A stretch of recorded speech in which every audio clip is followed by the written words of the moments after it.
Welcome back to K24. This is, of course, our social hour, and we are talking about giving back today and really trying to inspire not just, you at home, but everybody that you will be, around today, tomorrow, this entire week, to actually think about your neighbor and those who are closest to you. Would you be willing to actually do something for them today, and even our communities in general? And when we talk about giving back, we do know that the times we are in are pretty tough. We're in the middle of a pandemic, but how do we go about bringing out the givers in us?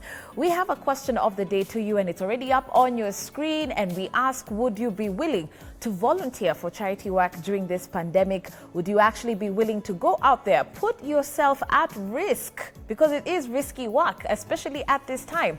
Would you be willing to go, donate your time, or at least free up your time to be at a children's home, to feed the hungry? At K24 TV is our social media platforms, and of course, through our WhatsApp number is how we are receiving bulk of our feedback on the show. Speaking of which, let's take a look at a text message that has come in and says, hello, volunteering to give back to the community is one of the deeds that most people consider as being unworthy. Just like most of the people feel like they must give back, so as the public would consider them majorly, it's based on politics. Very good point. We're even going to talk about that in just a second. But in studio with me is Eric Kimani. He is a philanthropist. We also do have Wawira Njiru joining us via Skype. She is the founder from Food for Education, talking to us a little bit about what she does on the ground with school-going children. And for example, in India, free midday meals has been regarded as one of the most successful educational interventions in the country's history because of its impact on attendance and performance. Getting back to your work, Wawira, when you look at what free midday meals has done in India, what would you actually say has been the impact of your, the school lunch that you are providing to children in various regions of the country? So first of all, in terms of India, the India School Midday Meals Program, I've been to India to visit and see one of the largest organizations that provides meals there. And it's truly, for me, a beautiful sight in terms of 120 million children getting lunch every single day in India. And one of the things that, as you said, it's been the most impactful intervention in their education, especially their primary and early childhood education, because that's, food is really critical for growth, especially at that time. I should have mentioned that I'm also a nutritionist, so that's my passion about food that also comes in. And, in terms of looking at the impact that Food for Education has had, is consistent with what is being found in India and different parts around the world. Even the US, they have free lunch programs for kids who don't have access to meals, which is a lot of them. So in Africa, we find that we have, the youngest population in the world. We have around 500 million children in school under 15 years old, and many of them don't have access to meals. And yet we don't have large-scale, school distribution programs like we do, for example, in India or in the US for school meals. Yet these are very proven interventions. So for us, we've been able to see impact in education. So school performance has gone up. School attendance has gone up. And in fact, some of our students, part of their problems becomes once they start eating with us, they start performing better, they get good grades, and they have to look for Mr. Kimani and his team to give them scholarships because they're doing really well, which they weren't doing before. And, we need more interventions, especially in the primary and early childhood level, to make sure that kids have the right foundation so that when they're taken up for scholarships, they're getting the right marks. They're not getting low marks, or they're able to attend school every day. They're able to develop their full potential. So that's some of the impact that we've seen that is consistent with school feeding programs around the world, and which is why we should have large-scale school feeding programs in Kenya and in Africa because we have the most children in the world, essentially. Right. Okay. Mr. Kimani, I like the point that was even raised by one of our viewers, and it was something that I really did want to engage you on. Yes, I know you said probably there's no such thing as positive giving or negative giving, but today we are seeing politics and philanthropy gelling more than ever. So there is the giving, but then there's the giving with the intention of, I hope I get your vote. I hope come next general election that you're going to be, you know, putting me in. What's your take on everything that you see around us? Because the sanitizers are coming at a cost. It's not just because I want to make sure you're safe. Well, that's an interesting question and one that is a bit, you know, no right answers. But if I was a politician, which I'm not, and I came with sanitizers with my name on it only once, right, and I've never given again, and I've never... It's a one-time thing. It's a one-time show. I would question your motive, but on the other hand, I would still not write it off, right, because that sanitizer maybe has helped somebody not catch COVID. But yes, we've seen that, the congruence of politics and giving, and that's why almost every politician has a foundation that is geared to endear them to. But people are not fools, and the public is not foolish. They will take the help. Right. And they will not necessarily do the politics. And those who do, you can't do anything about. If I was asked, I would avoid it because it just spoils your name. And people can see you're only doing it for political mileage. Right. And I try to steer myself away from it. You can't avoid politics in life, but you can choose not to be part of the politics. So yeah, that would be my question, my answer. Should I decide to get into charity works? Perhaps maybe I'm watching at home and I'm thinking, okay, fine, this idea has been, you know, with me for quite a while, and I just need to execute it. Because you've been there, you talked about is it 17-year-old journey with, you know, with your foundation. What are some of the pitfalls that you can warn us about as someone starting to get into charity work or as a giver that you may not see, because you may go into it with such an amazing heart, with good intentions, but there are sharks out there. Absolutely. Right. I think one needs to first of all know that you can't be in a foundation and working with other people's money. If your own money you cannot look after, or you can't be a giver yourself. Oh, wow. Okay. On a personal level, yes, I don't think I spend a lot of money, a lot of time. I spend about over 50% of my time is on philanthropy every working day. Wow. I'm not paid for it. It doesn't earn me anything. But I do that, whether in personal, in the foundation, or in Rotary, all the things I do in that. But to come back to what you are, the question you are putting to me. Right. Which is... to how to avoid pitfalls. How to avoid the pitfalls. Yeah. One, you must be accountable. If you're dealing with money that is not yours, make sure you account for it. One of the endearing things about our foundation, we are public. If you go to our website right now, you'll see how much money we raised from who. Yes. And that's why NCBA will give us money, Stanbic will give us money, INM will give us money, Isuzu will give us money, because they can see our accountability and stewardship. The word is stewardship. Yeah. If you want to work with other people's money, you must demonstrate the highest level of stewardship and accountability. Yeah. And obviously, you must show the results. You must have a plan that shows what results you are producing. Right. Our results are out there in the public. One can see what our students have done, what they're doing both here and internationally. So the results speak for themselves. Okay. Otherwise, if you keep asking and you're not showing the results, then Yes, by the way, your reputation does go down. Yes. Wawira, interesting question that we have received also from those who are hoping to get into the kind of space that you and Mr. Kimani are in, and hoping to set up whatever it is that they, they have in mind, whether it's for the environment or to just help humanity.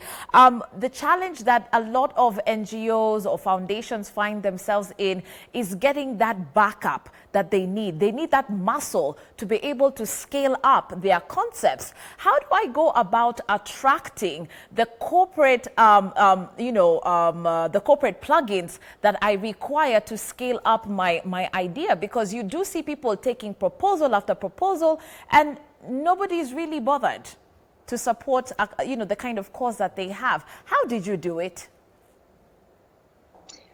So I think that I would continue with what Mr. Kimani was speaking about in terms of transparency, in terms of track record. So as you know, he spoke about running his organization for 17 years. I've been running mine for 8 years. So what you see here is not something that happened overnight. It's not an overnight success. It's not an overnight funding opportunity. It's something that we built over many years. So the first thing I would say is we really have emphasized in terms of starting small.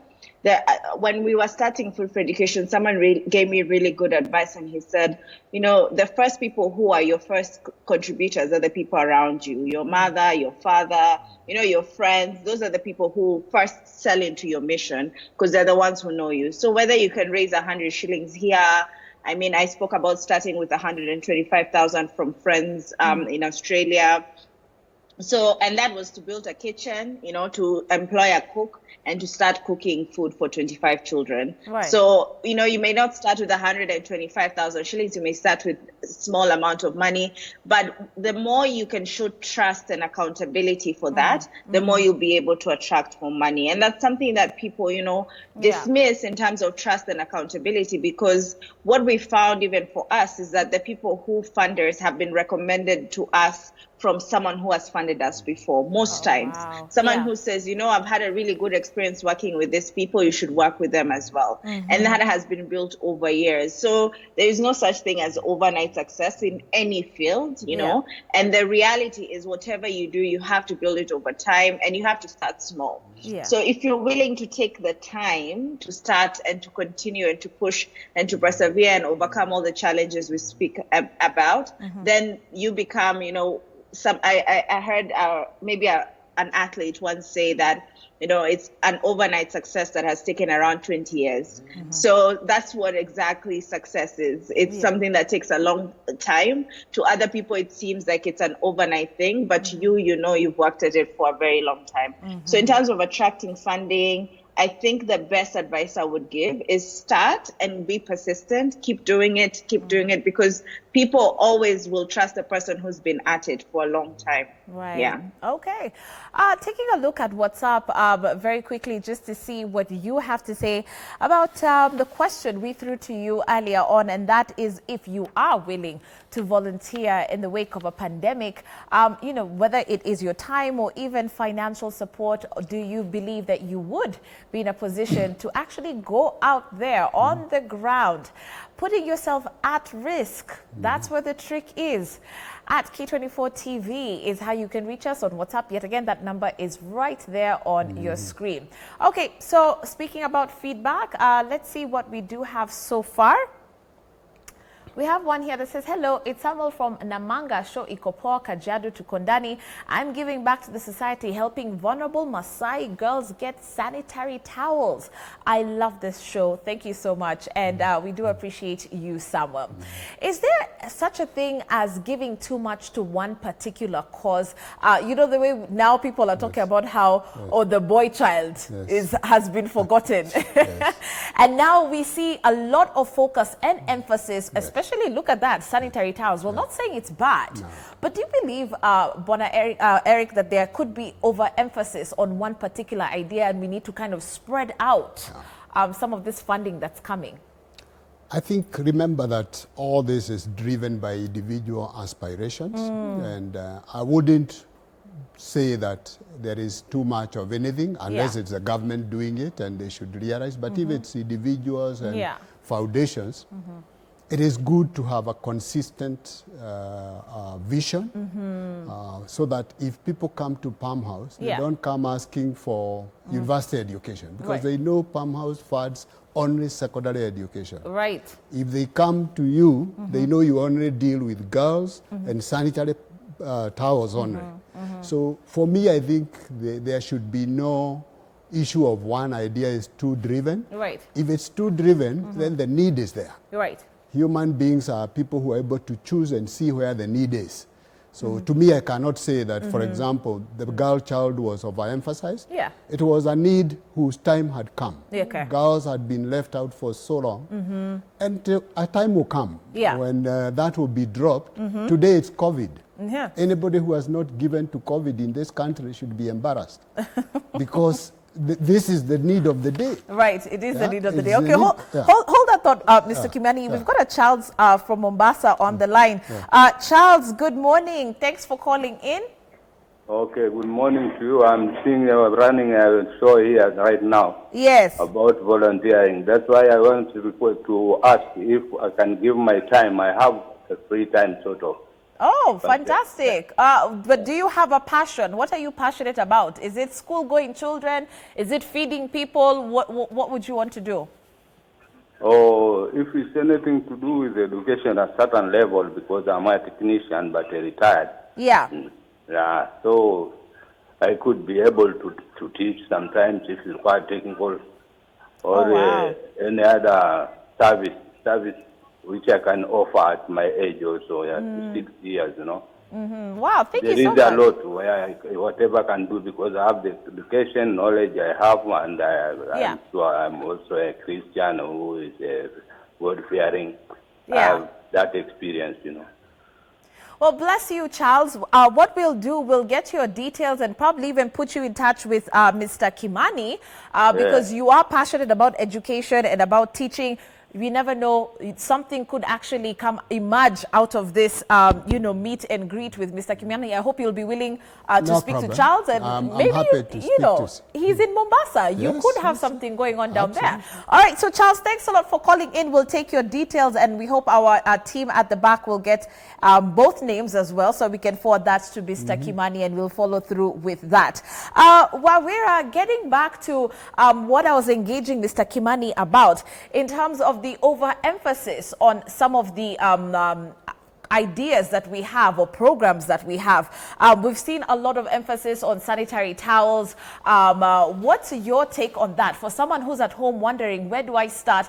No, sanitary towels probably overdone. Who cares about the birds? You know, in Kenya, who's taking care about hyenas, for example? Who's taking care about our trees? You know, so your thoughts? I think that, first of all, if you live in Kenya and you live, in the world, if you go at least a kilometer from your house, you're going to find someone who's in need.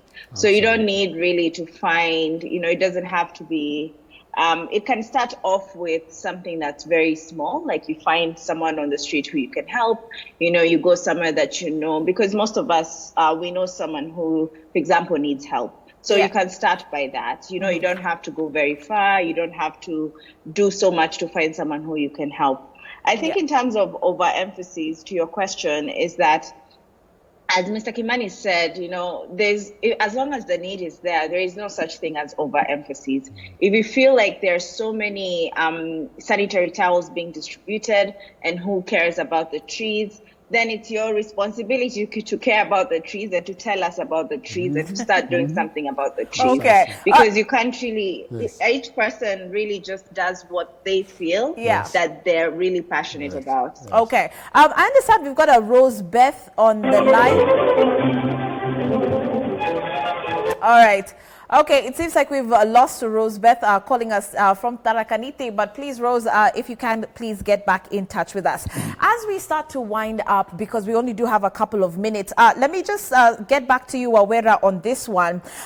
There's, of course, the idea about teaching someone how to actually get or at least feed themselves, So they tell you, don't keep giving someone the fish, teach them how to fish, right?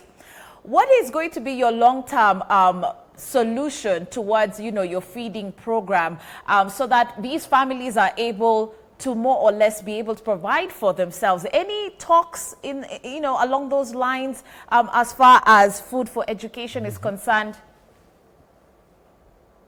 So for food for education, we're focusing specifically on children. Right. During the pandemic is when we expanded our scope, but we focus primarily on kids getting the meals that they need. Yeah. So this is because, as we said, school feeding programs have proven impact, and children being in school is teaching them how to fish, is teaching them how to stand up for themselves.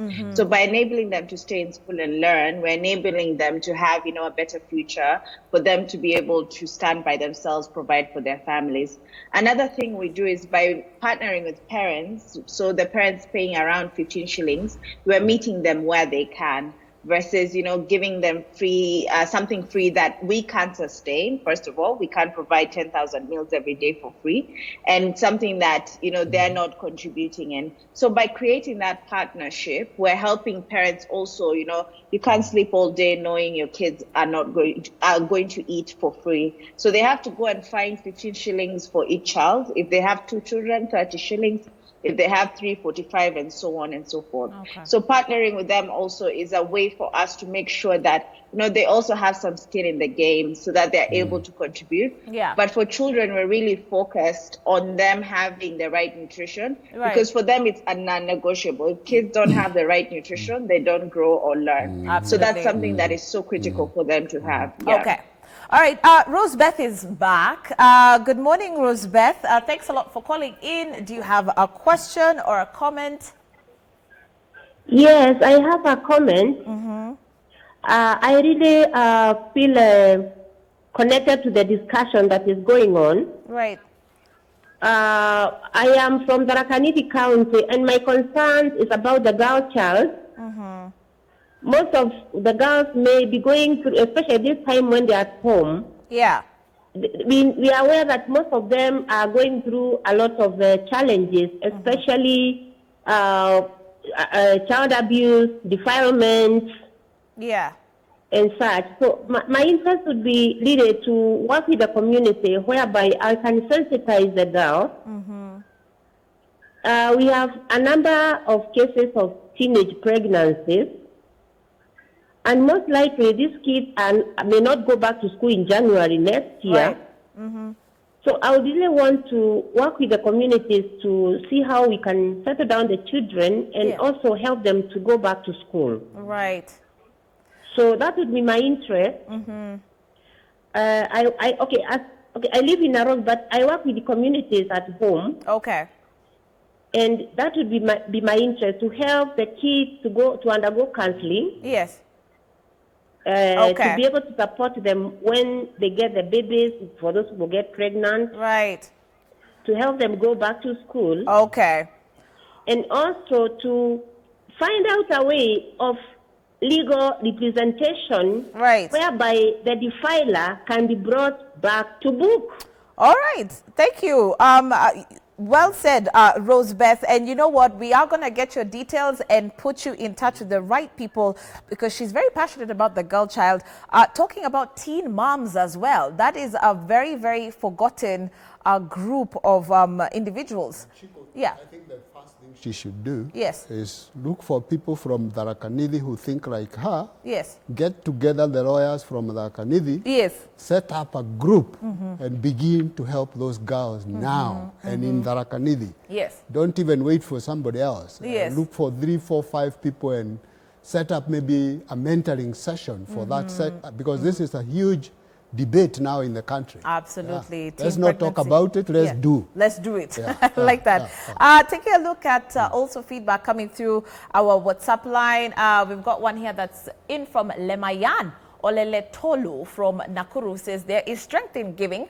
Putting a smile on someone's face should be the key here. Doing whatever you can do is like planting a seed that in due season either you or your children will reap what you sow. Well said. Thank you so much for that. As we wind down, Mr. Kimani, same question to you in terms of schools being closed. What is your way forward? Because if you are catering to high school children, someone would ask, with all the funding that you have, is this a situation where, like the National Treasury, you're going to have to push forward the funding that you have to next year? Are you more or less closed shop for now? Interesting question. Yeah. Remember, we had paid the school fees for first term, but we are talking to the sponsors, and maybe if this is what will happen, they will tell us, take the money forward or refund us the money, whichever they choose. We'll refund the money for the 2 terms, or we'll take it to the next partnership. Yes. But we are keeping up with our students, those who have mobile numbers, those who have mobile telephone. Yeah. We try to help those whom we can even now.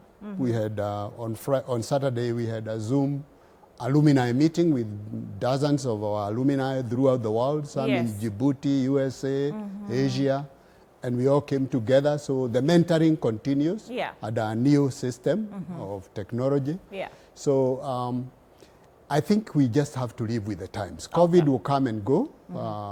We will be able to get over this and sit around the table. Right now, the biggest problem is the COVID-19. Yes. Let's deal with it. Let's deal with that. Yes. I want to get your final remarks in just a few after we take this text message that's come in from Walter, who is a teacher and says, despite lack of income, I opted to voluntarily provide teaching services to a children home whom live within the plot. The point is we have to take up responsibilities when a need arises. Well done. I like what Walter is doing, you know, still using his skills, still giving back through what he knows best. And it's not money. It's not money, what That's we're talking exactly about. what I would have said to the teacher in Mombasa. Right, right. Yes, okay, yes. So your final remarks, let me start off with you, Mr. Kimani. I think my final remark is, I don't know whether you follow my philosophy of abundance versus scarcity. Okay. The problem is that people think I need to have money to give, I need to have this to give. Right. Like somebody said, you can give your talent, you can give your money, you can give your time. Yeah. And if you believe you are poor, you will remain poor. My grandma died at 101, never bought a car, never had more than a room to herself, but she was the greatest giver I've ever seen. You do not have to be rich or wealthy. And to the wealthy, it will be such a waste of life. Yes. To die with 100 million in your bank or $1 billion. What for? Yeah. I mean, it can do so much good in the world. Absolutely. I am a Rotarian, and I give a lot of my time to Rotary and a lot of money to Rotary and to causes. Right. And people think it's a religious cliche of saying what you give comes back to you many times over. Right. People think it's about money coming back to you many times over. But it is joy. It is a life that is longer than your physical years. Yes. If you want to live beyond your life, giving is the only gate. Wow. Well, Vera, how much joy has your food for education given you, and what are your final thoughts? I think, Mr. Kimani summarized it well in terms of giving, that thinking about what COVID-19 especially has brought to us, to our forefront, is our mortality, that none of us are here forever and none of us are going to live forever. And one of the things, something like a pandemic can take us out, and many other things. And I think that, to add on what he said, is thinking about legacy. What is your legacy in this world? If, as he spoke, having 100 million, $1 billion in the bank, that's just for you and your immediate family. That's nice for yourself, but no one else will remember you, just the people around you. And so thinking about what can I do? How can I leave an impact that is bigger than myself? And how can I do that in a way that, is true to my values and my motives and what I want to accomplish. And one of the things for me, Food for Education does bring me a lot of joy. I said I started when I was 21 years old. Right. And honestly, there's nothing else I would rather be doing with my life right now. Wow. It's something that brings me a lot of joy. It makes me know that even if today something happened to me, I would be happy, because I've been able to do what I feel is the right thing. And I'm sure Mr. Kimani maybe feels the same way. And anyone who gives feels that I have lived my life to the full. So thinking about, especially COVID-19 bringing to a forefront that any of us at any time can, go. So thinking about what have you left in this earth, and the more you live for more people around you, in terms of the numbers that you impact and the people's lives that you impact, that's your true legacy. Okay. Wow. Thank you so much for that. I'm telling you, I need not add a single word to what my guests have said. I just want to hope that you have been inspired to do something for someone today and going forward. We hope that you did enjoy this conversation. I want to say a big thank you to Mr. Eric Kimani, philanthropist, who is the recipient of the Volunteer of the Year Award in 2018. His foundation, the Palm House, is the winner of the Corporate Philanthropy Award 2018 as presented by the East Africa Philanthropy Awards. And to this beautiful woman, young and doing such amazing things, Wawira Njiru, thank you so much. She is the first ever Global Citizen Prize for Youth Leadership winner presented by Cisco, and the founder of the Food for Education. Should you want to be in touch with both our guests today, why don't you let us know? We'd be happy to do so. Have a great day up ahead. Paul Ngalambuvi is up next on The Daily Brief.